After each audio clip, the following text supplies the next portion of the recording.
हो हो, गणपती बाप्पाचे म्हणजेच आपल्या आराध्य दैवतेचे आगमन तर झालेलेच आहे आणि आनंदी ग्रुप आपल्या समोर घेऊन येत आहे गणपती बाप्पाच्या साक्षीने मंगळा गौर.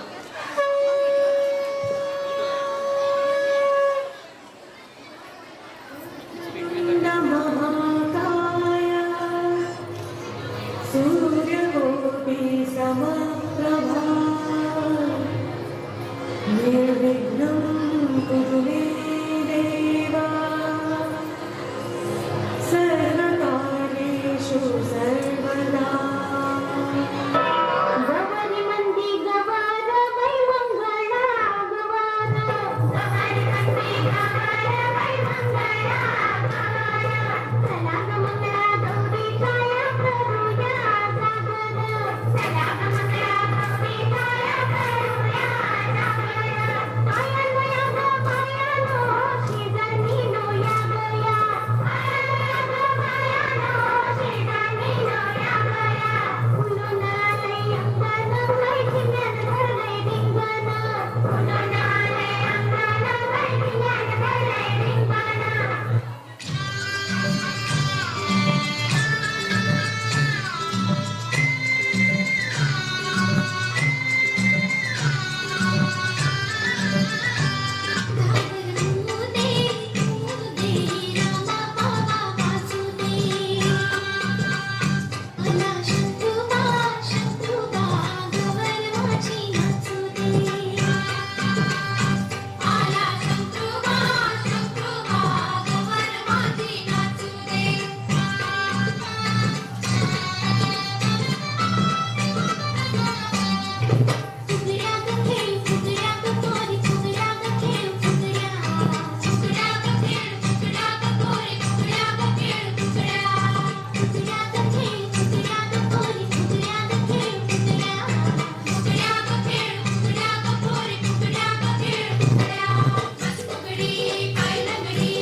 अगं लक्ष्मी, काय होतंय तुला? काय झालं? काही टेन्शन आहे का? अगं काय झालं हिला? चल बघू बरं काय झालं तिला. काय झालं? काय झालं? काय झालं? अगं वैशू, कसे सांगू मी तुला? माझे कशातच लक्ष लागत नाही आहे. मला काय होतंय माझे मला कळत नाही आहे. अगं मी आता नाही खेळू शकणार हा खेळ तुमच्या सोबत. अगं लक्ष्मी, होईल सगळं बरोबर. तू टेन्शन नको घेऊ. तू या खेळानंतर ये माझ्या क्लिनिकला, आपण काहीतरी मार्ग काढूया.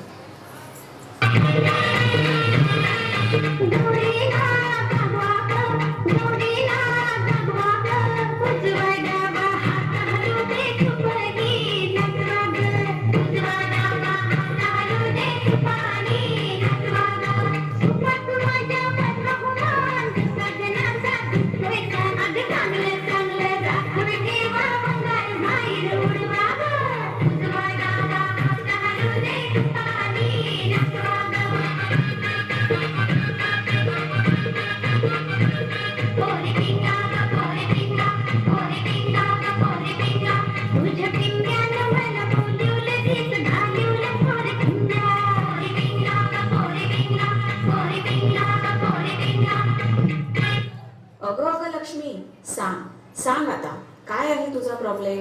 काय होत आहे तुला? अगं मला ना सारखी चिडचिड होत आहे, सोबत धडधड पण होत आहे. काय होत आहे मला मुळीच कळत नाही आहे.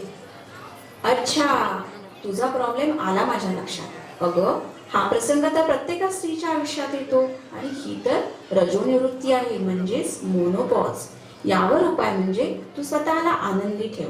मुख्य म्हणजे स्वतःला वेळ दे आणि योग, मेडिटेशन यानेच दिवसाची सुरुवात कर.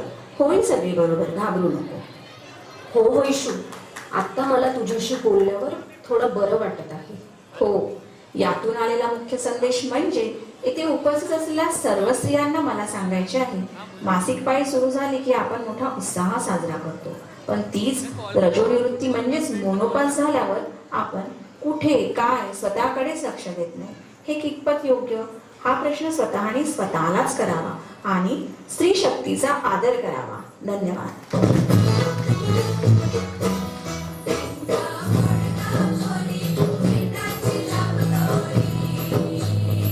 ऊपर भेंडी उबरा नाचे खिडक्या नवशीदार पुण्या वाटेत वाहिली निघाल सरसर या बाई चिमणारा जाया आमच्या वेड्या माराया एक वेळी मुंगळी सोनियाची साखळी खडो रे सोनारा आणि पुत्यांचा डोलारा डोलाऱ्या ना खेळत्या आम्ही दोघी बहिणी लाडक्या